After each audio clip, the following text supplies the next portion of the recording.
mga kadogo, ay nako, pagod tayo maghapon. After natin ipabaksin si makulit na Hachi, tapos ito, naglilis ng kennel, and now, ito sila. Tinalabas ko para banding. O nga pala mga kadogo, no?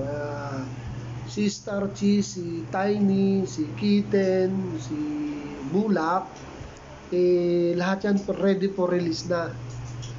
So, mura lang talaga akong magbenta. 9K lang sa mga giant puppy. Kuha na kayo mga kadogo, hanggat may natitira pang 4.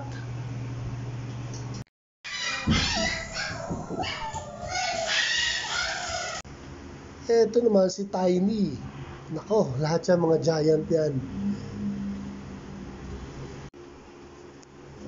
Eto si Starchy. Malaking male to. Si Starchy to.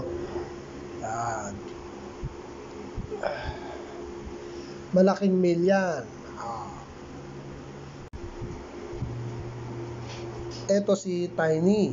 Nako, napakaganda rin nito.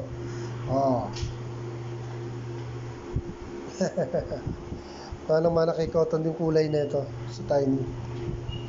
Thanks for watching mga kadogo.